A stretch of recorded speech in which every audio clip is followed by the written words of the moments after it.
Beautiful Anonymous is brought to you by Progressive Insurance. You chose to hit play on this podcast today. Smart choice. Make another smart choice with Auto Quote Explorer to compare rates from multiple car insurance companies all at once. Try it at progressive.com. Progressive Casualty Insurance Company and Affiliates. Not available in all states or situations. Prices vary based on how you buy. I'm no tech genius, but I knew if I wanted my business to crush it, I needed a website now. Thankfully, Bluehost made it easy. I customized, optimized, and monetized everything exactly how I wanted with AI. In minutes, my site was up. I couldn't believe it. The search engine tools even helped me get more site visitors. Whatever your passion project is, you can set it up with Bluehost. With their 30-day money-back guarantee, what do you got to lose? Head to Bluehost.com. That's BLUEHOST.com to start now.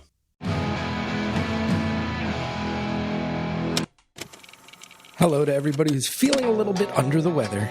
It's Beautiful Anonymous, 1 hour, one phone call, no names, no holds barred. I'd rather go one-on-one. I think it'll be more fun, and I'll get to know you, and you'll get to know me. Hi, everybody. It's Chris Gethard here, and I know not everybody loves an intro. If you ordered the magazine and haven't sent us your address, please listen to the intro this time. That being said, if you just want to get to the call, I didn't do a great job timing it, but I think if you skip like 8 or 9 minutes ahead, that should put you right towards the beginning of the call. Actually, it might be closer to 7. I don't know. It's somewhere in that range. You'll figure it out. Thanks so much for listening. Hi, everybody. Chris Gethard here, and welcome to Beautiful Anonymous, the show where we explore the human condition one anonymous phone call at a time. I feel so lucky, as always, to bring you this show. We are coming up on 500 episodes, which feels so weird to say, so wild to say, and I'm sure I'll get very nostalgic about the early days of the show in the coming months. But for now, a few things to tell you about. One is that I've caught wind. It has been explained to me that a lot of people use YouTube as their podcast platform of choice, and that was never part of our infrastructure when we started many years ago. I think people thought of those as very separate, but it has been pointed out to me, hey, it's a huge platform for people who like podcasts. So if you are someone who enjoys listening to podcasts on YouTube, you can now go to my YouTube at youtube.com/Chris Geth, and every episode we've ever done is there. And as long as we pushed all the right buttons, it should update automatically every single week. So if you want to listen to Beautiful Anonymous on YouTube, you can now do that. You can throw it on in the background as you work from home or do dishes or whatever it is that you like to do as you listen on YouTube. We now have that. Go to youtube.com/Chris Gethard or Chris Geth. youtube.com/Chris Geth, I believe, and it'll bring you over there. And that's actually very fun for me because that has mostly served as an archive of my old TV show, and it's a dormant channel. And it's cool to be able to put Beautiful Anonymous in the same place as that and realize it's kind of an archive of a lot of stuff I've cared about over the years. And thanks so much. Hey, everybody, the magazine, thanks to everybody who signed up. I will tell you that we've got over 1,500 people who have now signed up at beautifulanonymous.com. If we got to 2,000, I would have gotten a huge financial windfall, but we didn't quite get there, and that's okay. That's totally fine. I think we are past the time where it could happen. So I'm not going to worry about it or be stressed about it. But I have to say, it's so cool. And so many people signed up recently to get a copy of the magazine, and to the point where they even reached out to us, the people who run the infrastructure over at Supporting Cast. We're like, you guys are seeing a big bump in your numbers. What's going on? We said, well, we made a cool little fanzine, and that magazine is now going out into the world. If you signed up to get one, you should have received an email and audio in your feed letting us know how you can get your address to us. You got to send us your address. So I know there's some steps to that, but we've got many, many hundreds of people who heard it and who reached out and are excited. But if you signed up at beautifulanonymous.com to get the magazine and you got there in time, you need to check your spam folder. You need to check your audio. Maybe if you're somebody who lets the audio pile up and you just listen to the bonus stuff all at once when you're on a road trip or something, you're going to want to go ahead and check those things and get us your address. We will obviously work really hard to get everyone their magazine. But that being said, it's just simple logic. If you don't send us your address, we don't know where to send it. So again, you got to get us that address. If you signed up for the magazine, check your email, check that spam. You can also hear it. It was dropped into your audio feed, which, being that you signed up for the audio stuff and whatnot, that means that it's sitting there for you. So go ahead and check that ASAP and let us know where to send it. I have packed up the first handful today. I'm so excited for people to see them. I'm giggling because now comes the time where we try to keep the postage as low as possible, and we start figuring out how that's going to work. And I'm so excited for people to see it. I actually didn't even realize I have a couple people who live in my neighborhood, a couple of my neighbors who are subscribers at beautifulanonymous.com. And I was able to drop off the first 2 copies by just ringing a couple of my neighbors' doorbells and handing it to them in person. And it felt really cool. And I'm excited for a whole bunch of you to see it. Again, it's going to take us forever to get every single copy out. So they'll get to you eventually. And thanks so much to everybody who rallied around that idea. I can't wait for you to check it out. Also, it needs to be said, the people emailing us your addresses, I noticed it. Andrea pointed it out as well. The number of people that are sending emails that are like, hey, here's my address, of course. And now that we got that out of the way, let me just say something kind about the show or about the work Andrea does or about what I've built over almost a decade here. Your kindness is seen. Your kindness is appreciated. Your kindness is motivating. It keeps us going in ways you can't even imagine. So just to say thank you all for your kindness. And it is seen with a barrage of almost 1,500 emails. It's going to be hard for us to answer all of them, but I just need you to know they're out here. We're seeing them and we appreciate them and they keep us going. So thank you so much, everybody. Now let's get down to business. This week's episode is borderline 2 separate calls in a way, and I really enjoy that. And I would say that in thinking back to it, we had a really great call on our hands, and I'm happy about that. And if we had spent the whole time talking about this caller's passionate opinions on and experiences with wine, I would have been so happy. We could talk about wine for an hour. If we could talk about Star Trek: The Next Generation for an hour, we could certainly talk about wine for an hour. But we didn't.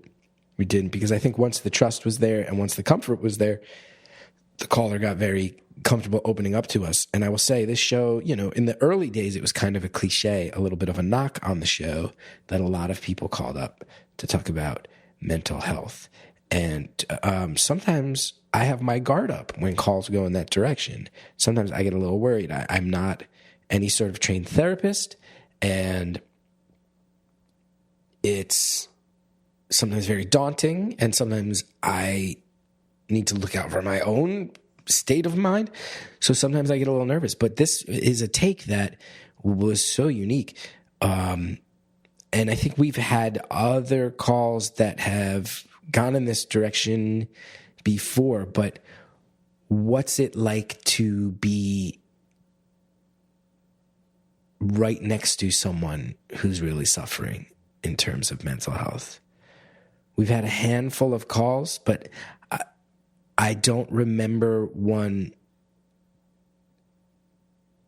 that had this many layers to it. I don't know that's true. What I should say is this. Every call that I can think of about someone watching someone else struggle with mental illness, they are all heartbreaking and wildly unique in a way that is such a reminder of the different forms this can take and the unpredictability of it. And if we're being honest, probably part of why it's still such a stigmatized conversation, because there's no roadmap to this stuff. The caller is dealing with one of her closest family members, really in the depths of some things that you wouldn't wish on anybody, to a level that is so painful. But you will also hear this caller who is dealing with this at a relatively very young age be able to talk about how to compartmentalize all of this, how to move on, how to prioritize knowing what's possible, and how to protect yourself, how to protect the people around you, how to protect the people you love, even when they are suffering, even when you are disconnected from them. I think there's so much to it, and there's so much meat on the bones of this conversation. I think a lot of people are going to love the first half. It's a caller who's got the sniffles telling us about wine. And then the second half gets very, very personal and meaningful and thoughtful. Makes me really proud of this show. Thanks so much, everybody. And hey, remember, beautifulanonymous.com. We make great stuff. Every episode has extra stuff on it. It's ad-free. You get bonus follow-ups with past callers and a private phone number for people if you're at the touchtone tier and above. So check it out and enjoy it if you wish. That being said, enjoy this call. Thanks so much, everybody. Thank you for calling Beautiful Anonymous. A beeping noise will indicate when you are on the show with the host. Hello? Hello? Hi. Hi. Sorry, I'm a little sick. Oh, no. I'm sorry to hear that. Yeah, it's okay. I'm just having a little sick day at home.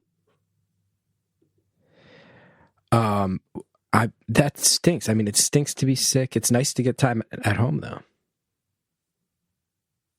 Sort of, yeah. I live in New York. I guess you're in Jersey, so same thing where you are, but it's like kind of a gloomy day anyway, so I don't feel like I'm missing out on much. Yeah. Are you in the city? Yeah, I live in Manhattan. How are you enjoying it? How do you like Manhattan? I love it and I hate it, and it's a really complicated place to live. I've lived here for 4 years now, and I'm actually about to leave. It's something that I did want to talk to you about, but we don't have to get into that right away. But yeah, I really do like it here, but it definitely wears you down. I have a really hard time like comparing myself to other people, and like feeling like I'm doing enough in a day. Like even a day of staying inside, like I am sick. I deserve to stay inside, but I feel like I'm wasting a day. I don't know if that's something that you ever felt when you lived here. Oh, for 16 straight years, that hustle culture is very real. And it's the most fun place I'll ever live. And certainly as an artist, so many things in my life would not have happened without New York. But it also does chip away at your sanity and your soul a little bit. And for me, when it hit a breaking point, I had to get out. There was no argument. I had to go. I did not feel safe, and I felt so perpetually exhausted by living in New York City. And it was sad because I loved it for about 15 years. And then that last year, I was like, I got to go. This city has won. I have lost. Can I ask what happened in that last year? My answer will sound particularly arrogant, but I flirted with fame, and it got weird. I had a TV show that was on, and there were posters with my face on them in the subway, but I wasn't making good enough money to just take cars. So I was still taking the subway, and there'd be people like looking at posters of me on the subway, and then I'm on the subway, and a couple things that started to happen where one time I was with my wife and someone just started whispering the word Gethard to see if I would turn around. And I made her very sad because I had to ask her if I heard it, if she heard it, because I wasn't sure if I was hallucinating. She was like, no, I heard it. Oh, wow. Another time where I was eating by myself in a diner and someone put a picture on Facebook and tagged me in it. And when I opened it, it was me at the diner where I was currently still eating. So I just knew someone was taking pictures of me and I didn't know where.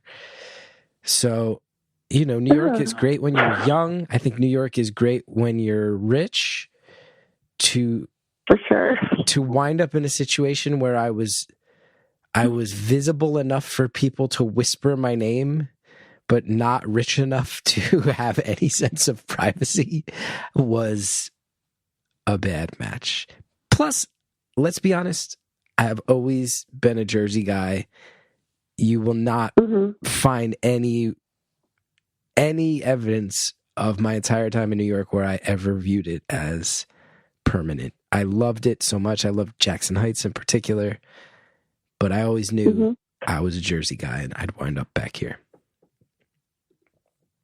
Wow. What about it is kicking your ass? Well, I'm 2 years out of college and I work in restaurants and I don't know what I want to do with my life and I can't really afford to live here anymore. And it's hard because I know I'm not just saying this because I haven't been able to get a desk job. Like I actually do not want a desk job and I do enjoy working in restaurants. And I think that working in restaurants is a real job. Like I'm not like, oh, I'm not the person who says it's not.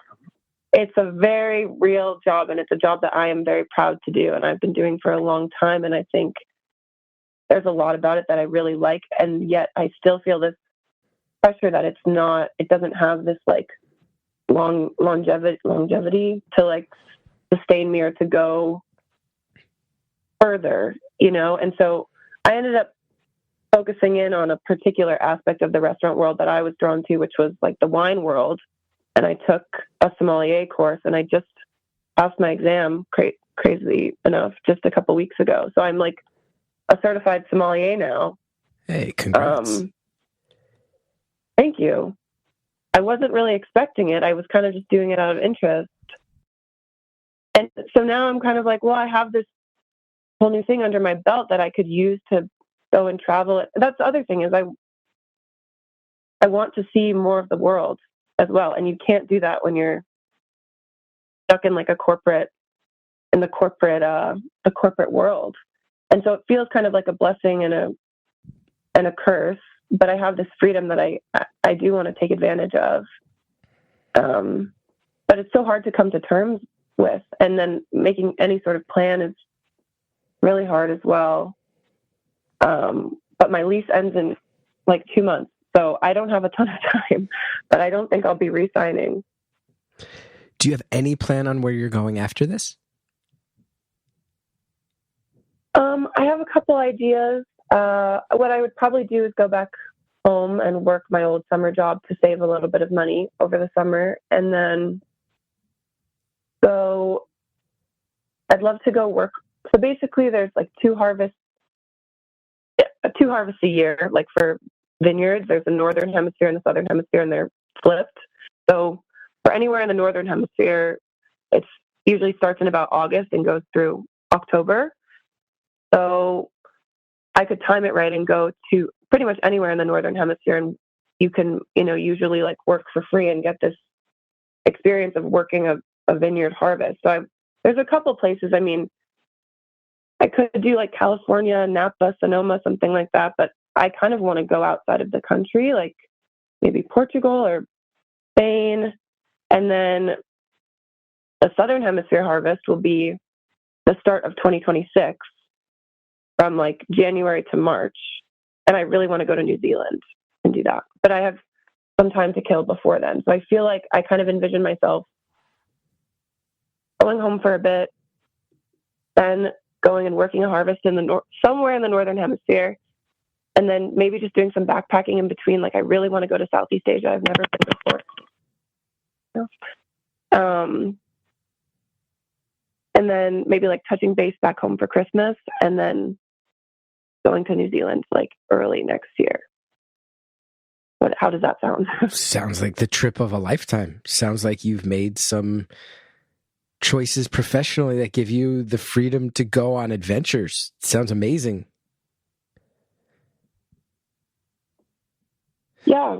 Well, thank you. It's really scary. I don't know. I just can't help but feel like I'm not quite living the life that I want to live here, if that makes sense. And I think my experience with New York is I just will never fully be like satisfied with where I am. And that's kind of, it's hard to feel that way. And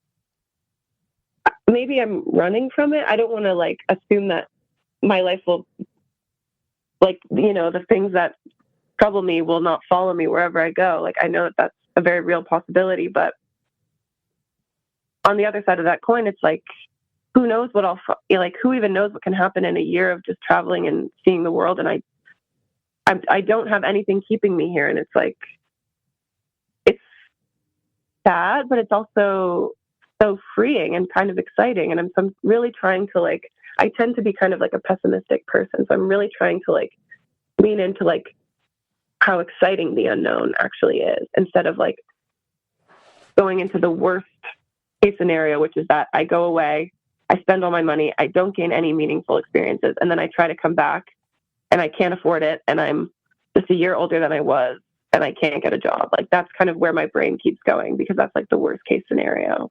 I hear you.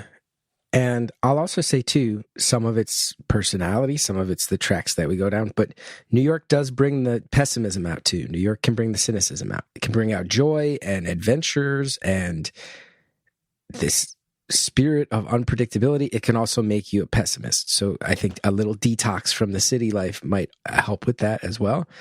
But to me, hearing that you've got your sommelier certification and you can now go find work in different countries during the harvest and then buffer it with backpacking adventures, I sit there, I'm like, that sounds like one of the best plans I've heard for someone in your situation. I don't see any reason to be cynical about that. The idea that you could sit here and go, I found some context. Where's the wine country with the next harvest? Chile. Okay, I'll go to Chile for a while. I'll put my skills to the test there. And then I'm sure that also means that when you come back to the States and you want something a little more permanent, all of those experiences are resume builders. They're not just adventures. They're things that the next time, if some fine dining place is looking for a sommelier, and you can go, oh, I've worked vineyards in New Zealand and South America and Europe, that they're all going to look at it and go, that's job development. The idea that you as a young person have merged adventures with resume builders, I feel like you got to not be cynical or doubt that at all. That sounds amazing. Okay, thank you. That is reassuring. Okay. You said you're only a couple years out of college. Yeah, I'm 23. Oh, yeah. I'm telling you, most of our listeners right now are going, if I had been 23 and had figured out a way to make it a professional development for my LinkedIn to go backpacking in New Zealand, I feel like I could speak for all of our listeners in their upper 30s through mid 40s when I say every single person would jump on that if they could go back in a time machine. Okay, you're making me, I'm like smiling. Okay, good. Thank you. You're making me feel, okay. I'm sorry, I feel like I should take a step back. I didn't even like ask you how you're doing, and I feel really rude about that, and I'm really sorry. I kind of just launched into my whole thing. How are you doing today? That's very sweet of you. And not everybody slows down and asks. I'm doing good. I had a sort of really crazy busy week, but the tension on that broke over the past 2 days. And what else? March Madness has started. My beloved Big East Conference has won their first 2 games. And I have a happy, lucky life. My wife and I are really getting along, doing great. Our kid makes me laugh, even though he had a report card come in yesterday and it was kind of bad, but it makes me giggle, as you can hear. So what was bad about it? It's funny. Hallie is very stressed out because it's all of our listeners, I think, will get a chuckle out of this, because you look at this kid's report card and it's like he's doing very, very average, everything academic, and he's a kindergartner, so they don't even give letter grades. They give you a 1, 2, or 3, and he's got 1, 2, 3, or 4 if you really excel. He's got mostly 3s. There were a bunch of areas where he had 2s on his first report card that have been moved up to 3s. So he's gone from like needs to work on it to meeting the average. He only has 1 4 on his entire report card, which is for art. Like the only thing where he excels is where he gets to be creative. And the comments that his kindergarten teacher left are just like, he needs to focus and he needs to find some motivation and want to put in the effort. He's perfectly capable, but he just refuses to kind of focus up and do his best work. And Hallie was like, this seems really bad. And then I read it and I'm like, this seems like he's exactly like how I was start to finish in my school experience, and has already proven that in kindergarten. Where I'm like, yeah, the only thing that gets him excited is the artistic stuff, and everything else he's doing fine, but visibly phoning it in. Yeah, that was me. It was me from kindergarten through college graduation. Yeah. You can't, I mean, art is the interesting part of going to school. I'm completely with him on that. I hope that he continues to give that his all. Oh, I love him. I love him loving art. I think that's awesome. Hearing like, hey, he's getting a 2 in spelling, but I know he's perfectly capable of spelling. He just won't actually sit down and write down the words. I'm like, yep, that sounds very familiar. Sounds very familiar to my experience. So Hallie was stressed out and I was chuckling, if I'm being honest. That's cute. I don't think there's anything to worry about with that. That seems like, as long as he's capable, like he's kind of decided what warrants his full energy and full attention, and as long as he's capable, if he really needs to be, that's kind of perfect. I got no qualms with that. Back to you. What are the big wine producing countries? You mentioned New Zealand, obviously France. You mentioned the whole Napa Valley area of America. I know Chile is a wine country because I visited there for a friend's wedding years ago. What are the other countries you might get to go bounce around in? So it's basically, have you ever had a sommelier on the podcast before? Or am I the first one? I think you're our first sommelier. There may be other people who have never mentioned it. I don't know. There may be people who are sommeliers. No, I feel like if they were somms, they would probably mention it. I'm also like entry, like, I don't know, anybody that's listening, like, you probably know more than I do, but I'm just starting out with my wine journey. But basically, like, winemaking regions are split into the old world and the new world. And the old world is basically like within Europe, and they use like older winemaking techniques, and then there's different like regulations with labeling, and so the main countries in the old world are France, Italy, Spain. Those are like the big 3 of Europe, and then Portugal is like a more minor one. We learned about in my class, like they called it like ancient lands, like Georgia.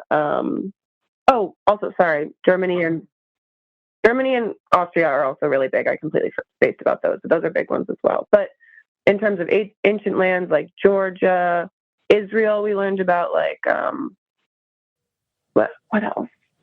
Lebanon. You mentioned Georgia. Well, you got me excited because, again, anybody who listens knows sometimes I just have a weird, nerdy knowledge about things. Am I correct in remembering that Georgia still practices ancient winemaking techniques where they bury their wines in big clay pots that go underground? Yes, it's called a kevri, the big clay pot. And that's some old school stuff, right? Yeah. That's like very, very ancient world, and that's unique to Georgia. I remember learning about that and finding that to be super interesting. How do you know about that?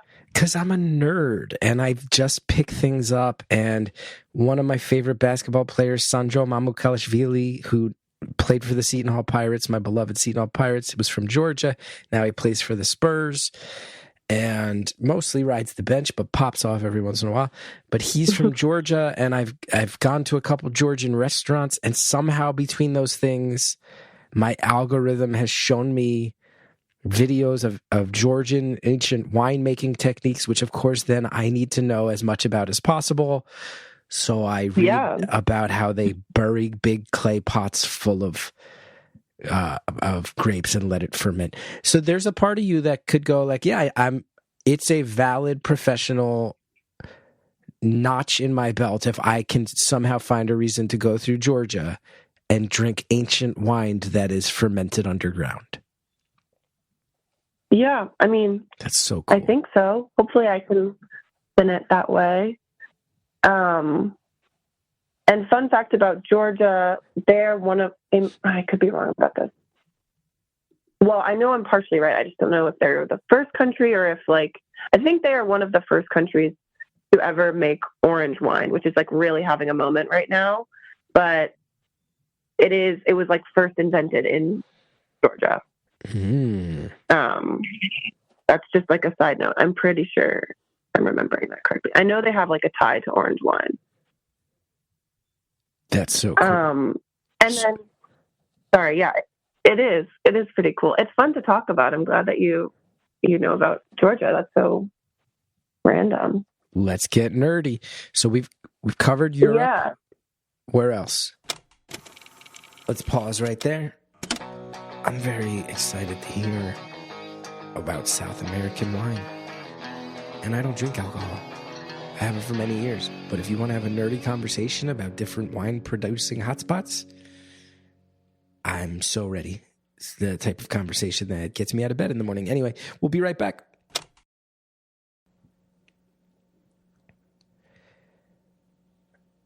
This episode is brought to you by IQBAR, our exclusive snack sponsor.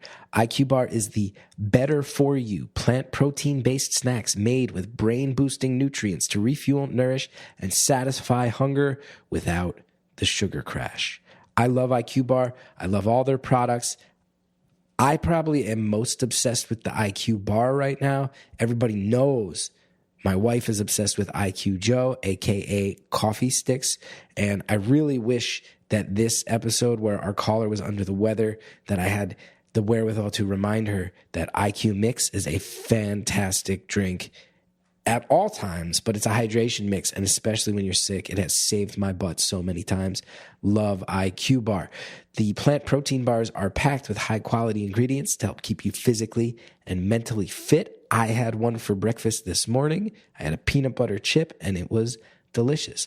IQBAR is totally free from gluten, dairy, soy, GMOs, and artificial sweeteners for a natural anytime snack. With over 20,000 five-star reviews and counting, more people than ever are starting their days on the right foot with IQBAR's brain and body boosting bars, hydration mixes, and mushroom coffees. You've heard me say it. I have an IQ bar for breakfast almost every single morning. It's a great way to start my day. Recently bought my wife a 40-pack of the IQ Joe. Keep that in mind, everybody. That's how you always know when I'm coming at you from the heart. I did not say that they sent it to me for free just because they advertise here. I went and purchased it. My wife loves them. And again, IQ Mix is incredible. Our caller this week, under the weather caller, if you happen to be hearing this, if you listen after the fact, IQ Mix will help keep you hydrated, help keep you above the curve, especially when you got those sniffles. It's just really good products, and I keep them in my bag all the time. And I'm traveling next week, which is a good reminder to me to throw a couple of the IQ Mixes and the IQ bars in my bag. I always like having them when I travel. And right now, IQ Bar is offering our special podcast listeners 20% off all IQ Bar products, plus get free shipping. To get your 20% off, text BEAUTIFUL to 64,000. Text BEAUTIFUL to 64000. That's BEAUTIFUL to 64,000. Message and data rates may apply. See terms for details. Delete Me makes it easy, quick, and safe to remove your personal data online at a time when surveillance and data breaches are common enough to make everyone vulnerable. Delete Me does all the hard work of wiping you and your family's personal information from data broker websites. If you don't know about these things, look them up. It's really daunting and really scary. Delete Me, by the way, it's not just a one-time service. They get to work and they stay working for you. Delete Me constantly monitors and removes the personal information you don't want on the internet. I will tell you that I think you've all seen it over the years I've been doing this show. I have lived more privately in recent years. Now, obviously, some of that is that I had a kid, I'm older, there's people that I need to, be very mindful of the fact that they're not looking to be public figures, and I spent my 20s and 30s chasing that. Now I'm in my 40s and I'm a dad. I want to make sure my family's safe. I will also say I have been in situations where people have been very intense, and I have picked up on the fact that sometimes people were out there on the internet saying things about me that felt like they were way beyond a point I felt comfortable with. And it was very necessary for me to make sure that I was doing everything I could to get that personal info of mine really in check and really wrangled. And I cannot stress this enough. Delete Me stepped in and gave me such huge peace of mind knowing that this piece of the puzzle, these data broker websites that profit off of making your info publicly available, Delete Me stepped in, got to work, and made me feel exponentially safer. And especially in a time when there was a lot of stress surrounding this situation, I can't thank Delete Me enough, and I can't let you know enough that they're out here really setting the bar very high as far as this protecting your information goes. Take control of your data, keep your private life private, sign up for Delete Me, now at a special discount for our listeners. Get 20% off your Delete Me plan when you go to joindeleteme.com/beautiful and use promo code beautiful at checkout. The only way to get 20% off is go to joindeleteme.com/beautiful. Enter code beautiful at checkout. That's joindeleteme.com/beautiful, code beautiful. Thanks so much to all our advertisers. Now let's get back to the phone call. Let's get nerdy. So we've covered Europe. Where else?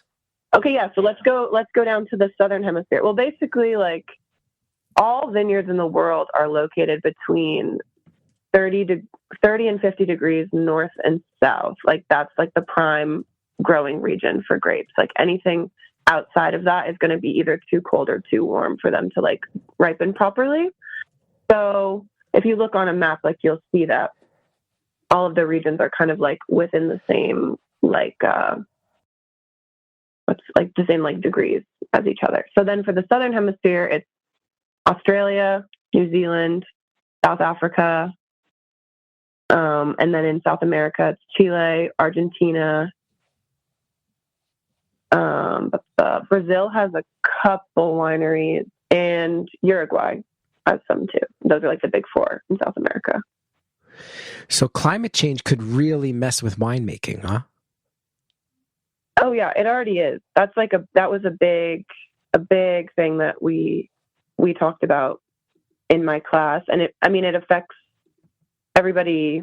I mean, winemakers and wine drinkers, it affects everybody differently, but a general consensus from what I can tell is like winemaking regions are probably going to be getting a bit more and more northern. Like the more southern ones, it's getting too hot and they ripen too quickly, and that like fully affects the entire winemaking process. It affects the final product. Climate change is going to have like a huge impact. I mean, yeah, on winemaking and the wine world.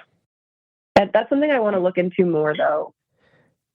Have you ever thought, is it brewing? Do you brew wine? Brewing? I know you brew beer. Like, what's the process of making wine? Does it have a name? wine is, well, yeah, I mean, like you ferment the grapes. There's different ways of fermenting them. And then you, depending on what it is, like you'll let it age. And like a red, you'll let it age in a barrel, I think is what you're thinking of. Have you thought about becoming a wine maker, or are you much more inclined to be a wine taster? I'm not opposed. I definitely don't know as much about that end of things. But that might be something that if I went and worked on a vineyard, like I could learn more about. That seems like I'm not opposed to like picking grapes and, you know, like cleaning out a big tank, like, and doing more like physical labor as opposed to like, you know, like selling really expensive bottles in a nice restaurant. Like both are equally interesting to me, but that's not something I really have any experience with. So I would need to go see kind of firsthand, because my like knowledge of how wine is made is pretty basic, honestly. I have to say, it's pretty cool to hear you go from being sick and kind of miserable about it, and then we start talking about a thing you love, and your energy and vitality audibly come back. That's cool. Thank you. Yeah, I do kind of feel myself perking up a little bit. It's fun because I'm not sure. Oh, it's fun because what? Oh, sorry. I'm not someone who ever really had like a passion. And I wouldn't go so far as to say that this is like my passion, but it is kind of nice to like put all my energy into something, you know, like even when I was growing up, like I played sports, I had friends, but there was not something that I would go through phases of different interests, but it is like fun to have. And it feels like kind of something that you can talk to anybody about. Like most people know something about wine, you know? And so I'm kind of excited about it, but it's fun to talk about with you. And Are you confident in your ability to discern a good wine from a less good wine, a cheap wine from an expensive wine? Also, my understanding is that not all cheap wines are bad. Not all expensive wines are mind-blowing. Yeah, I mean, I'm kind of the belief that whatever you like is fine, you know, like as long as you are happy with what you're drinking. Like I like to drink cheap wine. Like I still like a boxed wine every now and then, just as much as like I like a nice like Pinot Noir. I don't know. I think there are certain giveaways that you can kind of tell, like most cheap wines, like best way I can explain it is like they're kind of out of balance. Like I think a big thing with wine is like sweet, right? Like people don't like sweet wines, or they do like sweet wines. But the thing about sweet wines is like they can be really good as long as they're balanced with acid. Like the example they gave in class is like when you're drinking lemonade, like it's very sweet, but it's also very acidic, you know? So like your mouth feels clean. There's not like, if that makes sense, like you need to balance out these different elements. And so when someone says they don't like sweet wine, I just think that they maybe haven't had a wine that's like well balanced. And that's something that a more quality wine will have more balance. Like you can have a very quality sweet wine, like Riesling is a very common example from Germany primarily. Like those wines are sweet, but they're super high acid. And so it's not like, it doesn't leave this like residual feeling in your mouth that I think a lot of people are turned off by. But in general, like a cheap wine, I would say, yeah, it tastes maybe a little too sweet, or maybe it's a little bit too acidic. Like something is out of balance. That's kind of like a telltale sign. That makes sense. It does. I'm very glad that I learned my limitations young. I'm glad that I realized where I was at, where I was headed. I stopped drinking before I graduated college. I do. Oh, I didn't know that about you. Oh, you don't drink at all? I've been sober for 23 years now. I do sometimes wish, I'm fairly confident in my mid-40s that I could have a drink at a party and then drive home like hours later, like other people do, just to relax. But it doesn't seem like the risk is worth the reward. But one thing that I do get bummed about sometimes is when I tell you that I never had wine outside of college kid wines. The only wines I ever remember drinking were Boone's Farm, which is not. Is that even wine? Does that even count as a wine? And Carlo. I've never heard of that. You've never heard of Boone's? Oh, Boone's, man. What's Boone's Farm? You never heard of Boone's Farm wine and you're Sommelier? You got it. Boone's Farm is... What's Boone's Farm? Hold on. I'm going to just look it up to even see. Yeah, I think it does technically qualify as a wine. Strawberry Hill was my flavor of choice back then. To give you an idea, I just Googled Boone's Farm to make sure I had the name right, and it's still around. It's all fruity flavors of wine. They come in 750 milliliter bottles.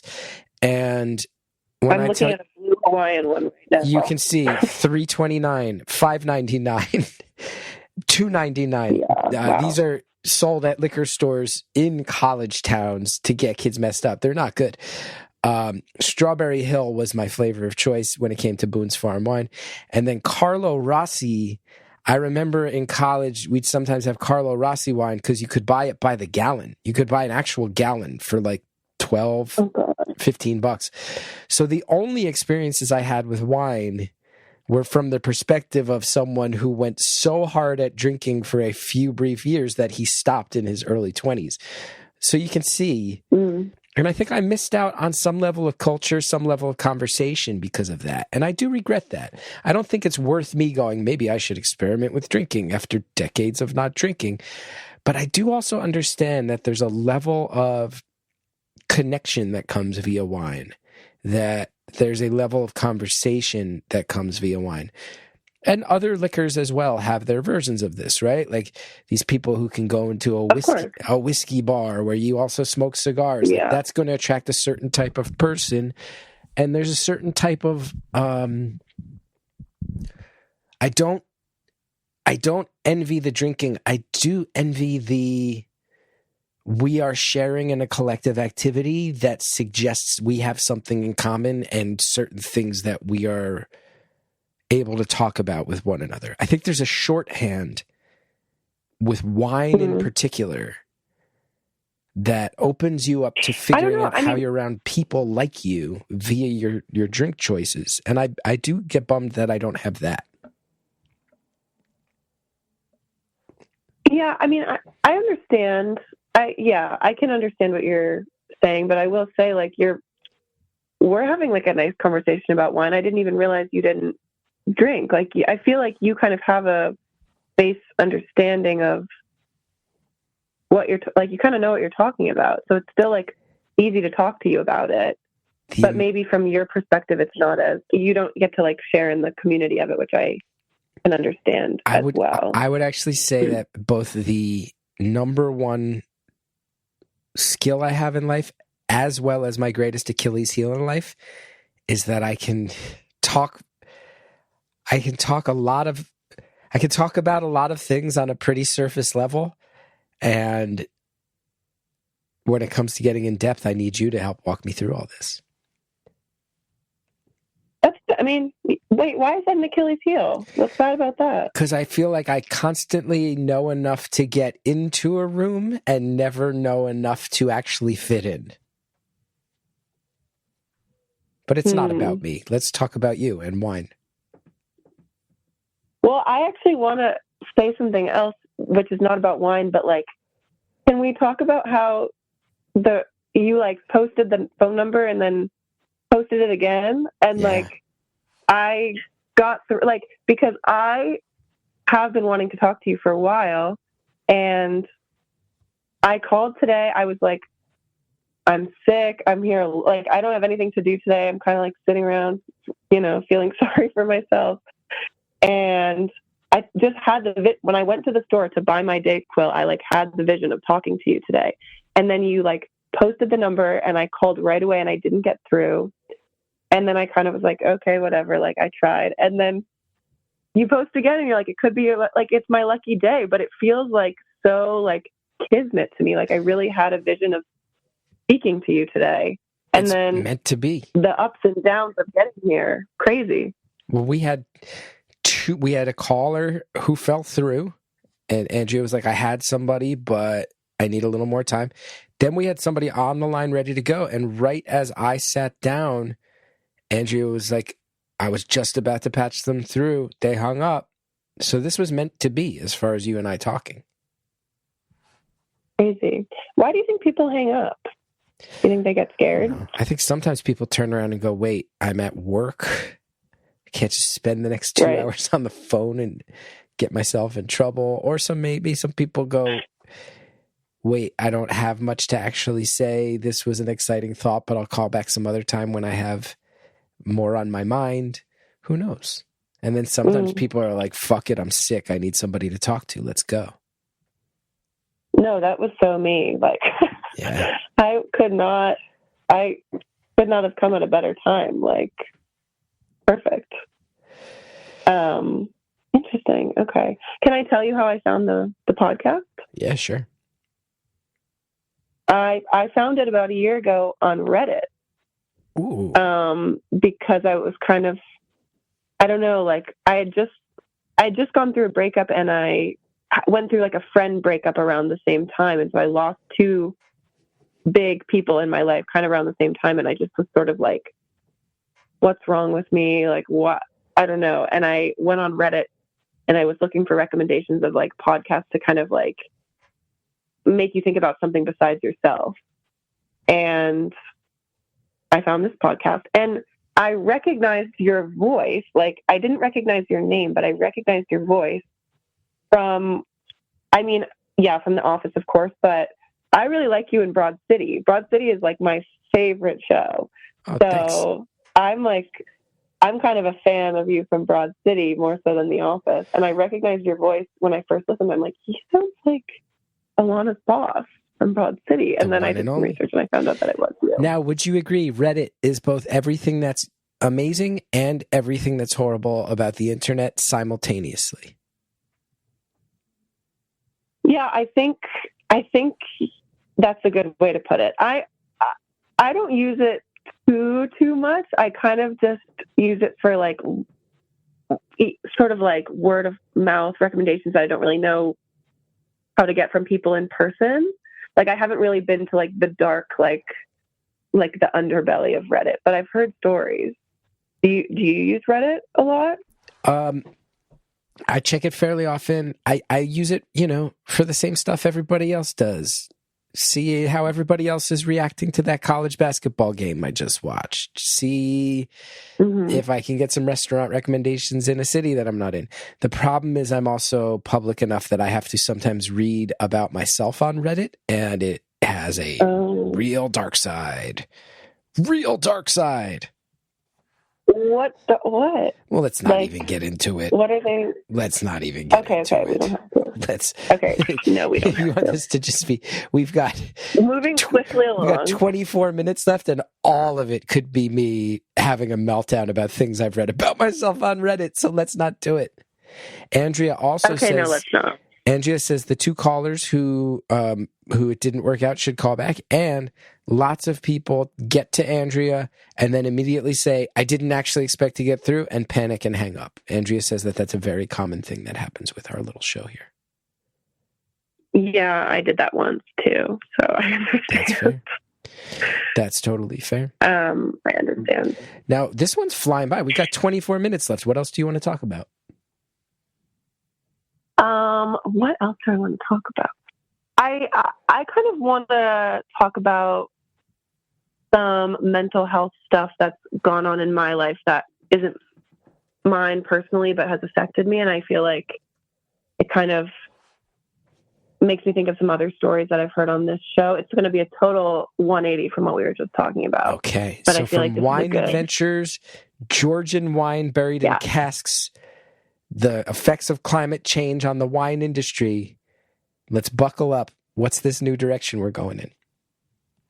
So just like a little bit of trauma, and then we can like make it fun again. Well, my dad had like a full psychotic break when I was in college. Like, he kind of slowly was losing his mind as I was a teenager. And then my junior year of college, he like fully lost his mind and is now like, I haven't seen him in like 4 years. And he, I don't really know how to, like, it's hard to explain because I don't really know anyone who's been through something like this. Like, it's like he's gone. Like, the man that raised me is completely gone. Like, he does not exist anymore. And there's been like a lot of drama with him recently. Like, he just got arrested recently just for like a disturbance thing. But it's so hard to explain to people like that. Like, he doesn't even really have a full diagnosis. And I'm so like out of the loop. Like, my parents are split up and my mom is totally amazing and normal and healthy, and I love her and I have a great relationship with her. And I'm left with this like prolonged loss with him. Like, I grieve him every day, and he's still like alive, but he like left his house in the middle of the night. Like, I think he's living out of his car now. And it's not something you can really like even make any peace with. Like, I just have to worry about him like every day. And I don't know if anyone else has had something like that happen to them, but it's just something that I have to think about on a day-to-day without having any real control over the situation. Had your parents already split up, or did they split up because of these issues? A little bit of both. I mean, there were signs even when I was a kid that, I mean, I didn't notice really at all. And they split up after the 2016 election. They split up, and my mom voted for Hillary Clinton and my dad voted for Trump. And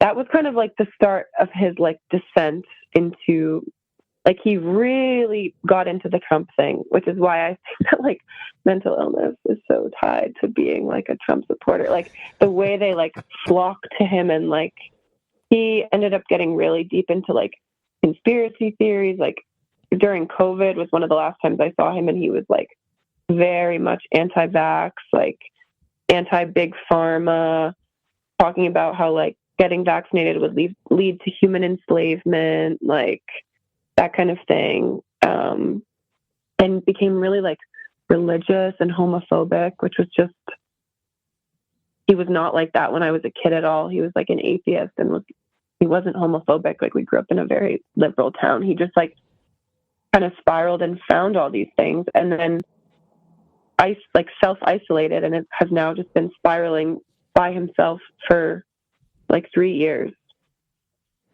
So it was only about, it seems like you maybe sensed stuff that seemed a little off when you were younger, but it's been about 3 years since it's really been this rapid descent.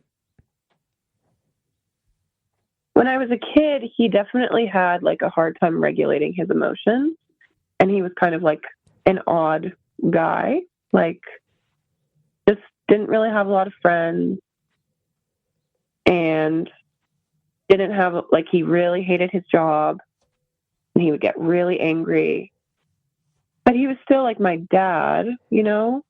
And then they split when I was like 15. So I was just like peak angsty teenager, like blamed it all on my mom, which I feel terrible about now. And then when I was in college, like, it became really clear that he was unwell. And then he was hospitalized just for like a couple days, I think. And then they let him, but I haven't seen him in a really long time, basically. Like, I think coming up on 4 years that I haven't like physically seen him. And I think I talked to him on the phone once about like nonsense, like he gets like fixated on like random things, basically. But I went through a phase of like texting him and he would never respond. I have problems with my grandparents as well because they don't really understand what's going on with him. Like,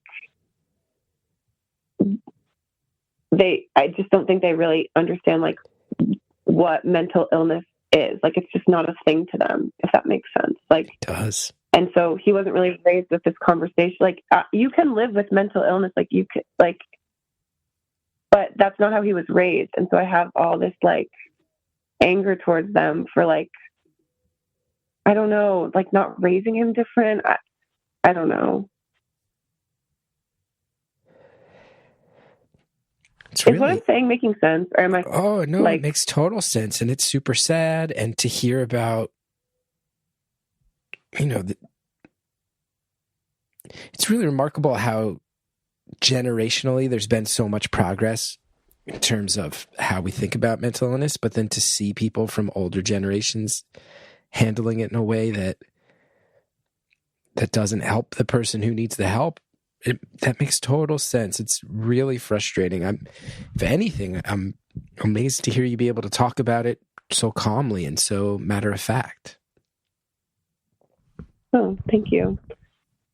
It's a big part of who I am. And I have noticed, just like you said, like the way that different generations respond to it. And it is like a genetic thing. So I'm prepared for a potential future in which it's more like when he was my age, he was not the way he is now. Like I have this sort of fear that maybe I'll like confront some generational, or I'm sorry, like mental illness issues that I inherited. Like it's genetic, or like what happens when I have a kid who's struggling with mental illness. I don't want to ignore it. Like I've seen what that does. Like you have to address it. Yeah. Yeah. I mean, do you worry about it with yourself? Are there times where you have a bad day and you go, am I having a bad day? Or are these emotions getting out of control in a way that I recognize? Is that a fear that you have to worry about? Let's pause right there. And in these conversations that are so personal and intense, it always feels a little strange to pause for ads, but it is the nature of the beast. And so we shall pause for ads. We'll be right back. I'm traveling next week. I'm traveling and I'm speaking at an education conference. This is a thing that I do sometimes through my nonprofit work. And I will tell you one thing for certain. When I speak in front of 300 people, I will be wearing a sweater from Quince because I look good and I feel good and the Quince stuff travels really well. And I will make sure that sweater comes with me because, man, it is a power sweater. And I'm the type of guy that really needs a power sweater. And the other thing is, I don't feel like breaking the bank on it. And Quince has all of our backs on that. A lot of people are going to be traveling soon. Vacation season's almost here. This year, I'm treating myself to the luxe upgrades I deserve with Quince's high-quality travel essentials at fair prices. They have lightweight shirts and shorts from $30, pants for any occasion, comfortable lounge sets, premium luggage options, durable duffel bags to carry everything. And the best part is all Quince items are priced 50 to 80% less than similar brands. By partnering directly with top factories, Quince cuts out the cost of the middleman. The savings get passed on to people like you and I. And Quince also only works with factories that use safe, ethical, and responsible manufacturing practices and premium fabrics and finishes. I love that. Spending money at a company that has committed to working at high standards in terms of their ethics, can't recommend that highly enough. And on top of it, Quince products are really, really good. You're going to be psyched. Like I said, I'm going to have my Quince sweaters packed up. Am I going to wear the charcoal one or the gray one on stage? Haven't quite decided yet. I'll probably just bring them both so I have the peace of mind of knowing that I have not one, but two sweaters where I feel like I look pretty good in them. And that day of, I can decide right there. Cannot wait to rock out with my Quince sweaters. For your next trip, treat yourself to the luxe upgrades you deserve from Quince. Go to quince.com/beautiful for 365-day returns, plus free shipping on your order. That's QUINCE.com/beautiful. You'll get free shipping and 365-day returns. Quince.com/beautiful. All you homeowners have unique needs. Some feel the need to paint their door a vibrant shade of blue. Others have the need to decorate their bathroom with fish, anchors, and other nautical items. And because each homeowner has unique needs, Geico helps you get the right coverage for your home and what's in it. That way, you get exactly what's right for you, even if your needs are unique. Get more with Geico. Thanks to all the advertisers that allow us to bring this show to the world. Now let's finish the phone call. Are there times where you have a bad day and you go, am I having a bad day? Or are these emotions getting out of control in a way that I recognize? Is that a fear that you have to worry about? No. Honestly, no. Not in myself. Not that I've That's noticed. Great. Yet. What a great thing. Yeah, I knock on wood.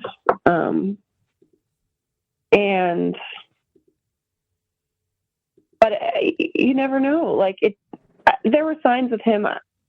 I was a kid, like I didn't know. I wasn't paying attention to him. I was focused on myself. And I still haven't really had like a full conversation with my mom about like her entire marriage with him. And I don't know if that's something I really want to talk about or if it's something that she wants to talk about either. But I feel for her as well because, I mean, she was with him. They were married for 23 years. And she fell in love with him for a reason. And I think that kind of scares me too, like how much someone can change. I have to say, if you're someone who's had your life affected by mental illness around you and you're acutely aware of mental illness, I also get why you wouldn't want to spend too many years in New York City. Yeah.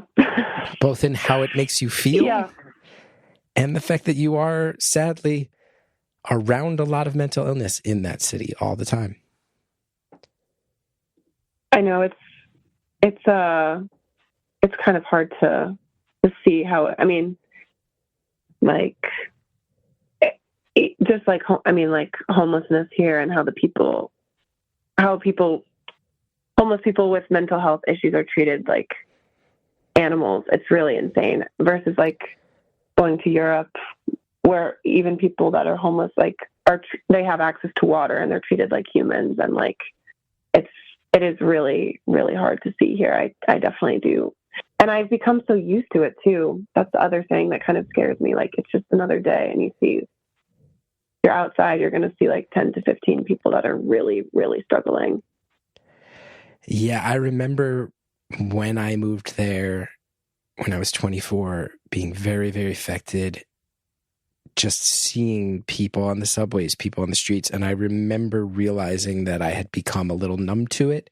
And I remember really not liking that feeling of like, I don't want to be someone that can just step over someone who's laid out on a sidewalk. And for people who have not lived in New York, it's not an exaggeration. Sometimes you're coming over the subway steps and physically stepping over a person in need who's laying on a sidewalk. And you realize, I can't believe I just did that because I have to get somewhere.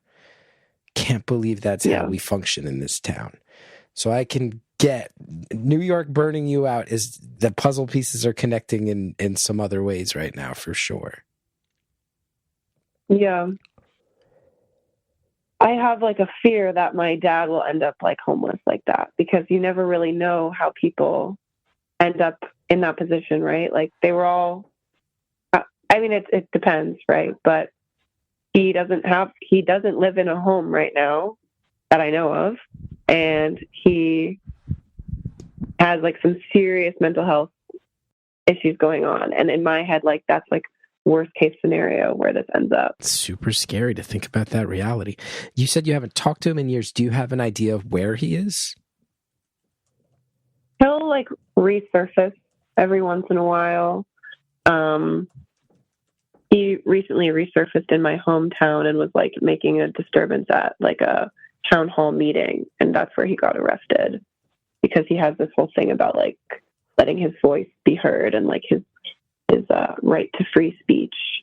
And then sometimes he'll like, my grandparents live in the Midwest, and he'll sometimes like resurface, but kind of around where they have more contact with him than I do, but they totally construe, like, when they talk about it, it's so hard to gauge, like, actually what's going on, you know? Yeah. Yeah. On the one hand, I sit here, I go, I'm glad to hear he's in your hometown because at least there might be some infrastructure and people who care about him there. And then on the other hand, I go, that's got to be also so rough because I'm sure you still know people who live there and people who are aware of what's happening. And that's got to be really brutal. Yeah, that's another fear. I mean, my mom doesn't live there anymore, luckily. So when I do go home, it's not to that town anymore. And my brother and I have been out of the school system there for a really long time, or, you know, for like 6 or 7 years now. But I do still know people that live there, and it is a fear. And I'm not like exaggerating when I say he did not have like a single friend in that town. Like, there's no one that's actually like looking out for him there. I think if anyone knows him, they know of him as like my mom's ex-husband or like my dad. And I don't like that that's tied to me. And I just try not to think about, you know, like what people might think about when he's clearly very, very unwell from what, like, I just had to speak to a police officer the other day about like this like disturbance that he made at this meeting. I feel like you're very, very good at talking about this, which is remarkable considering that it's your dad and you're young and he should still be a very active dad presence in your life, and he's not. But I'll say as well, I sense compassion, I sense fear, I sense anger, and I find it very hard to understand totally where those percentages are calibrated. I don't know if you do as well, but I can tell you kind of have to put the guard up to even talk about this a little bit, huh? Yeah, I mean, I sort of like made my peace with it. Like, there was like a good 8 months where like no one heard anything from him, and it was kind of nice.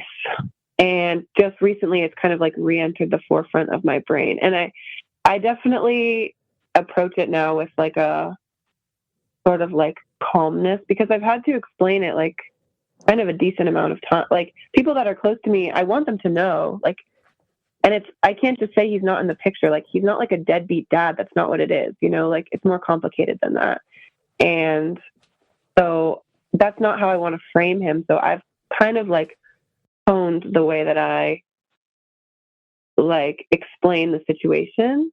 And I guess every time it kind of brings up something new. I used to be really sad. Like, I used to just like listen to the music that he played when I was a kid and like cry and look at photos of us and like look at myself in the mirror and see how I kind of look like him and just like sob. And I really haven't done that in a long time, because it's just kind of become,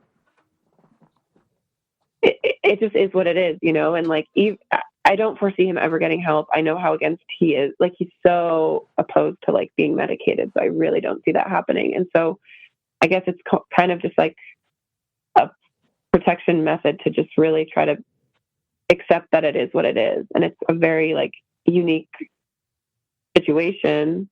And it only affects a couple people. Like, I don't mean this in like a mean way, but there are very few people that like know him and love him. Like, his circle was very small even before all of this happened. So it's not like there's a big community of people that I have to go through this with. It's really just me and my brother, honestly, that we, you know, like rely on each other and keep each other strong. But it's every time, I guess it's kind of different when I think about it.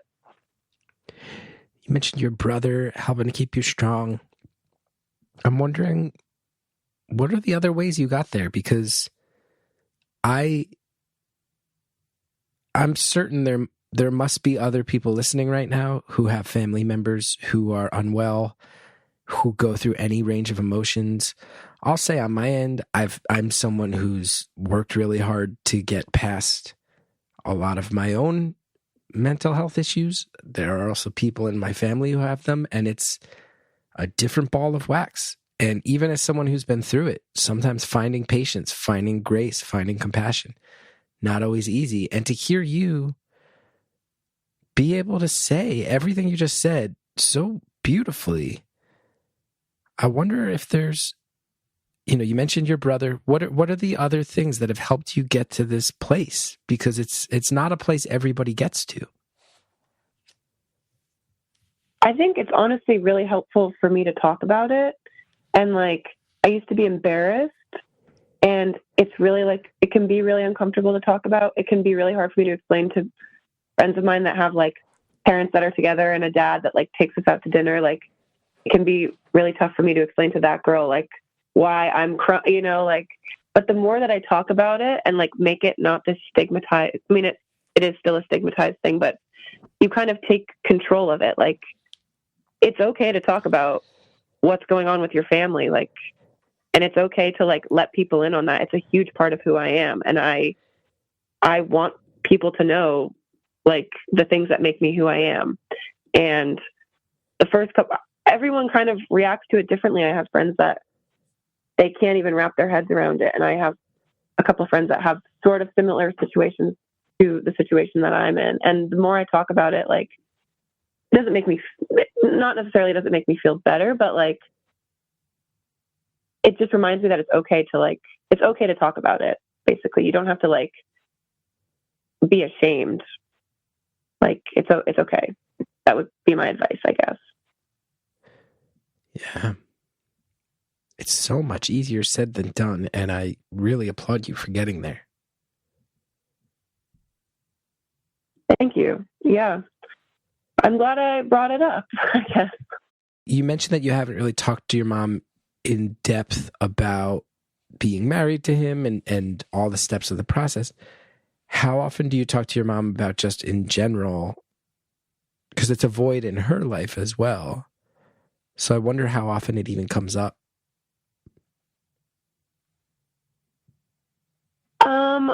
I know that she feels really bad for my brother and I. Not like that she should be, like, not that she's responsible for any of it, but she feels bad that we have to go through this, like, difficulty in navigating this with him.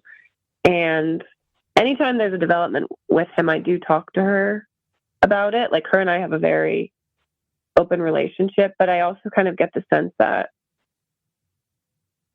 she feels like it's so out of her hands now. Like, this thing with the police, they wanted to talk to her, and she's like, well, I already told these other police officers everything I know. Like, I don't want to talk about it. Like, they have access to everything. I've already told them everything. Like, she doesn't want to keep like reliving it, I think. And I guess I try to be respectful of that. Yeah.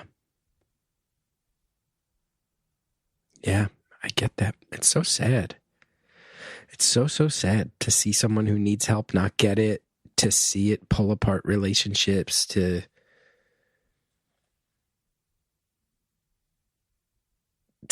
see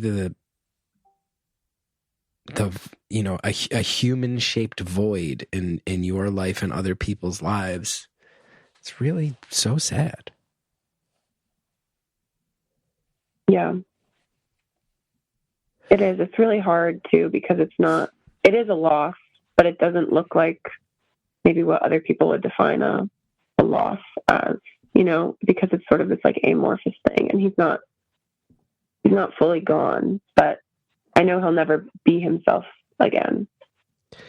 Also makes sense why you are looking for a phase of life where you just wander from one corner of the world to the other and don't lay down roots so hard. It does seem to go hand in hand with needing to do some soul searching, needing to really give yourself some breathing room to figure out who you are. Yeah. That definitely is some of the, that's like the main appeal, I think. But I'm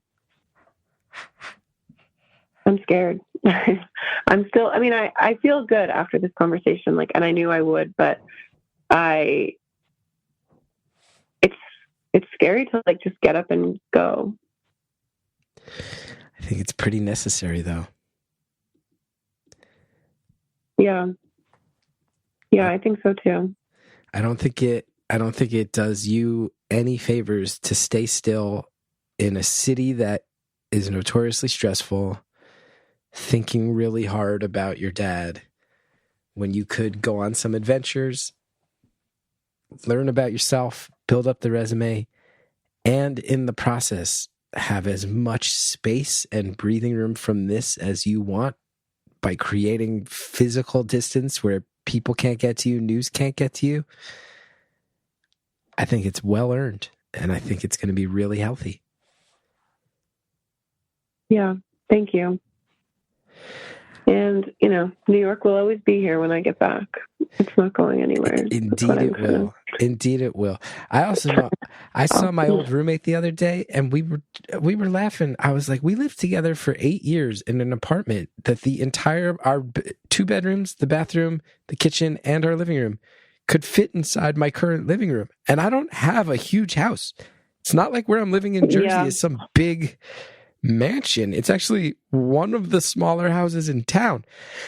We could fit our entire apartment in like the family room. And that's what we're here for. I mean, that's what I'm paying for. I'm sitting in my room right now, and it's literally just a bed in a tiny room. And that's my whole world. Yeah, nah. And do you want to hear a crazy story of one of my crazier New York stories? I do. Time is up. But let's hear it. Okay, my last apartment, there was a ton of flooding from the side of my coming in from the side of my building, and a lot of mold grew within the walls, and a mushroom grew out of my ceiling. How much were you paying for that apartment? $2,200. You were paying $2,200, and this is just for a room. This is not a 1-bedroom.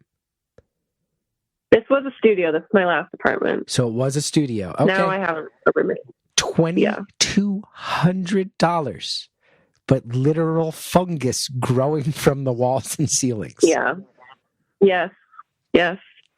New York. Love it so much. Gotta love it. Anything to be close, walking distance. Just a bagel. I was just going to say, if you got a bodega on the corner, I'll take fungus in the walls. Yeah. That being said, our time is up on the free feed. I have to say, to hear about your adventures, to hear about your profession in the beginning, and then to hear about your family life and everything happening with your dad, didn't expect it to go that way, but man, what a call. Are you cool to hang out for a few more minutes behind the paywall and answer some random questions submitted by our listeners? Yeah, sure.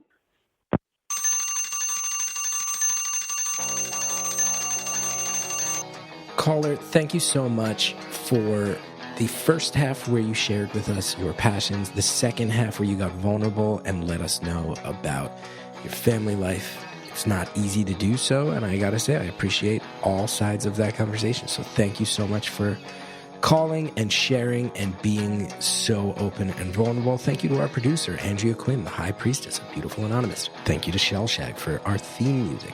If you want to know more about me, including upcoming shows in Los Angeles and Hawaii, go to punchup.live/Chris Gethard. We got a voicemail line at 973-306-4676. We're on Instagram at Beautiful Anonymous Pod. We are also on TikTok now. We're also at the Facebook group, Beautiful Anonymous Community, where you can have really lovely discussions that are laid back with other people, and it makes it worth it staying on Facebook. So thanks to everybody over there for being such a great community.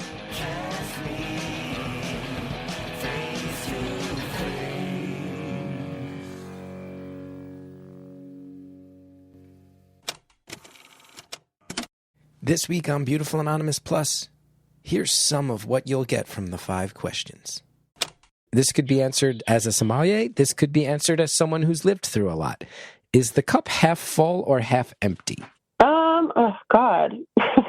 I feel like, and I did say I'm kind of like a negative person, didn't I? I've never even really thought about this question. I feel like I want to, you know what? I am going to become a cup half full kind of person. It doesn't matter what I am right now. I want to be someone who sees it as cup half full. Don't forget to sign up for Beautiful Anonymous Plus at beautifulanonymous.com.